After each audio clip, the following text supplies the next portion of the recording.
All right, what's up, and welcome to Arbella Early Edition. We're trending top Giles in the host seat. Got Chris Forsberg, Chris Mannix of Sports Illustrated with us as well. Brad Stevens seems to think that his group's going to be ready to go. They're going to be able to handle these expectations. Mannix, what say you?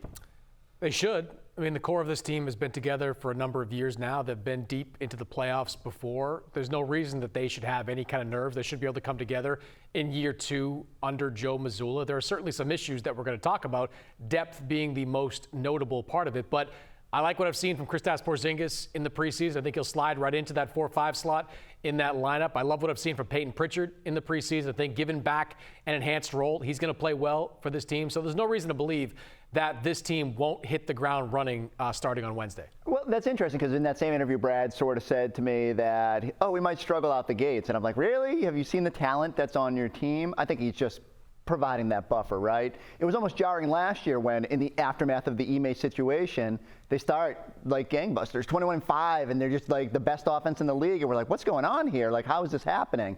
And then they sort of like, the wheels came off in that Golden State game and they never quite reattached. I do have some PTSD to the 2018-19 season when they were overflowing with talent and no one was willing to sacrifice. I get the vibe from this group, much more willing to do that, but you got to go out there and show it. So I'm waiting for them.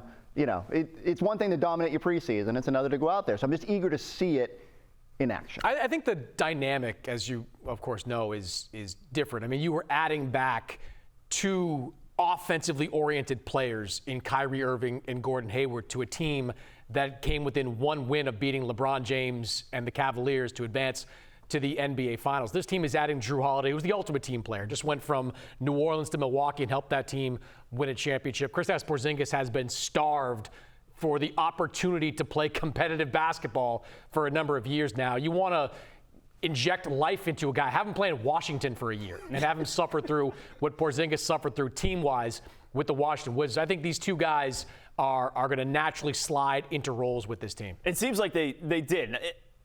It's preseason basketball, right? So how much can you really take away from it? But it just feels like the focus that you're seeing from the Celtics team, the way they've kind of, addressed this training camp and the way they've gone into these preseason games is one of, we got business. Like, we have business to take care of, and you're seeing this group, at least, in those preseason games, kind of meshing together and playing unselfish basketball. I think the one thing I did like is that even before the Jrue Holiday move, they all came to Boston early. Like, the Jason Tatum and Jaylen Brown made it a point to get here, to get everybody huddled. The idea being, like, they didn't like how last season ended. Those guys don't have to be here. They were here. Everyone else came in. And all the new guys have said the same thing. The tone has been set. Like, okay, it's championship or bust. They all get it. And it was good that the veterans on this group established that early. Yeah, look, I agree. Look, everything is shaping up for an outstanding regular season. I think when you talk about will they have an outstanding postseason, that remains to be seen. Right now, in my opinion, they've got like 6.5 usable players. Like Peyton Pritchard right now is a half until he shows he's able to play and be a productive member of a postseason rotation. You told me a couple weeks ago you were like all over the Peyton tremendous Pritchard. Regular season. Look, I think he's going to be great in the regular season, but there's a difference between the Celtics just had and just cut a regular season player. Wenyen Gabriel is literally the definition of regular season. No, I know he did play. He played for the Lakers. 68 no games.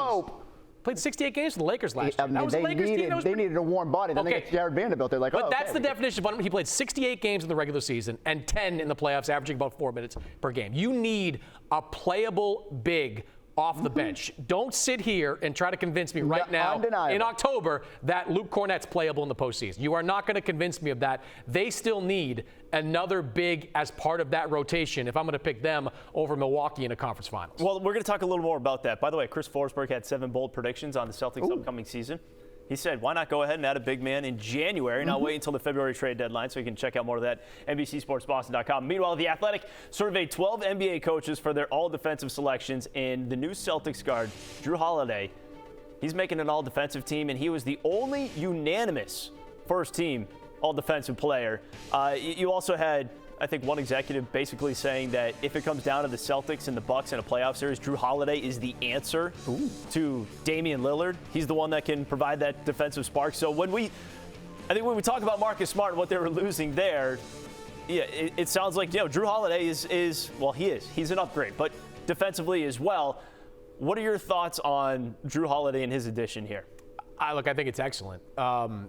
Look, the NBA GMs, I believe, voted Jrue Holiday by 50% as the #1 defensive player in the league. And whenever you talk to great offensive players at wing positions, they consistently bring up how good Jrue Holiday is. I think Kevin Durant brought him up a few years ago when Jrue wasn't getting high level of respect. He is just versatile. He is no nonsense. He goes about his business. He is elite. And I've talked to a number of different scouts and I've asked the question, is Jrue Holiday an upgrade defensively over Marcus Smart? And every single one of them says that he is. Now, Marcus Smart had other additives to this team. He was the heart and soul of this team for a while. He did make some big plays for this team on the other end of the floor. But Jrue Holiday, if you're looking for a player who is going to be elite defensively, who can play both guard spots, who can do a whole bunch of different things out there on the floor, he is your guy. So, yes, I think Jrue Holiday is going to be an upgrade to the backcourt for this team. Think about it, Giles. They have 2 of the 4 guards that were on the all-defense team last year with Derek White and Jrue Holiday. And I do think that's going to set a tone, and they need to lean into that because they're going to be so good offensively, it's going to be easy to forget that side of the floor.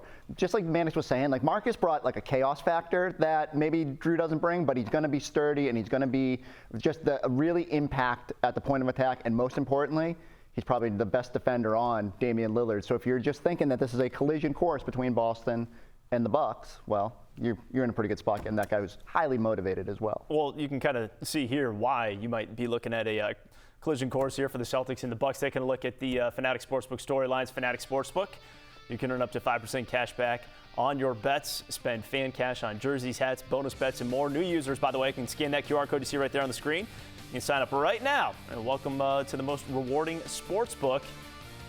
You'll see the Celtics here as far as the NBA championship odds. They are co-favorites with the Milwaukee Bucks at plus 400. You got Denver right behind them, rightfully so, plus 450, and Phoenix at about 5.5 to 1 there.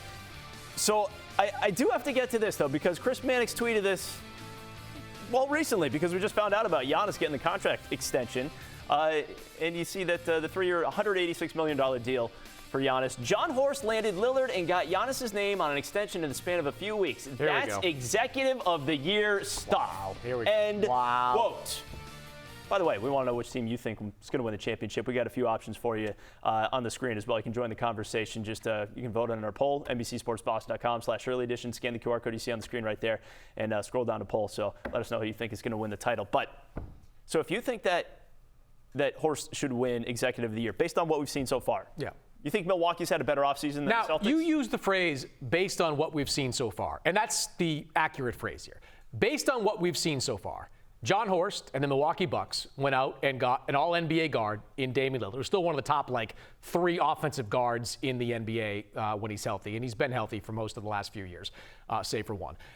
And he gets Giannis Antetokounmpo to effectively commit to the rest of his career to play in Milwaukee, and that's what this deal is. He signed the deal, but he can still ask for a trade at some point.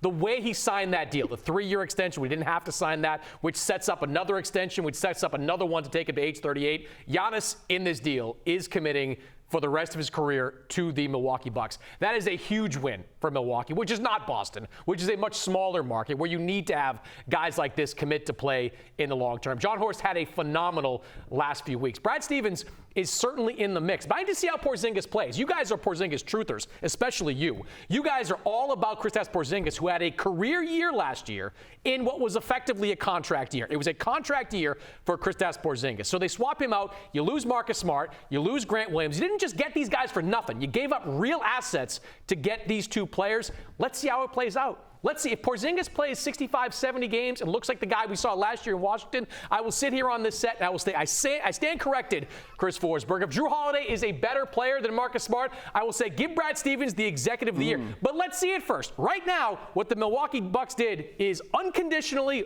awesome.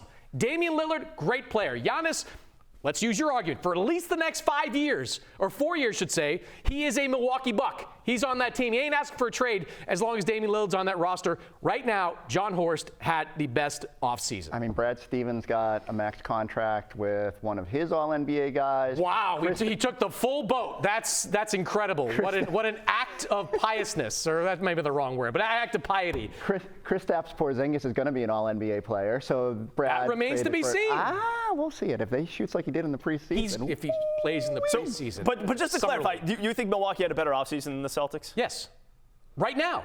Like, let's see what the Celtics look like. Let's see if they're better. They got, well, sorry, I didn't include Robert Williams. How did I forget your binky there, Robert Williams? Like, like, they lost Malcolm Brogdon. Now you're on my Robert Williams side. No, but they lost a lot of guys. They lost a lot of guys who were integral parts of a finals team 2 years ago and a conference finals team last year. Maybe they will be better, and there's a pretty good chance they will, because Brown and Tatum, organic growth alone is going to make that team, I think, a little bit better. But let's just see. Like, the executive of the year voting, which, by the way, is not done by us, but the executive of the year voting doesn't happen until like April. Let's see how this season plays out before we crown the top executive in the NBA. And to Mannix's point, when you re-sign a Giannis and keep him there, remember when they came into this offseason, we're like, there's a chance he could walk, he could demand a trade. I mean, it's huge to lock up one of the best players in the NBA. So certainly, there is a benefit in what they've done. But this is why we all want it. Like, I want to hit fast forward. I want to be in like May or June or whatever it is. You got to enjoy the journey. Getting Giannis to sign that contract, though, is in a way the difference between being a contending team for the next 4 years and being the Detroit Pistons. Because if Giannis doesn't sign a contract extension, you have to trade him next summer, because nobody goes into free agency with a guy like that. And then you are rebooting the whole thing and starting from scratch. So that was massive, no matter which way. You know, Trenny would agree with me. You know, Trenny's, Milwaukee. Yeah, she's a Bucks fan, for sure. More trips to Milwaukee. I actually like that. The fact that the Celtics end up with Jrue Holiday, I think that's what puts them over the top. Okay, in a Milwaukee matchup. They didn't get Jrue Holiday for zero. All right, they didn't get him for Grayson Allen. Like, they didn't, No, I understand that.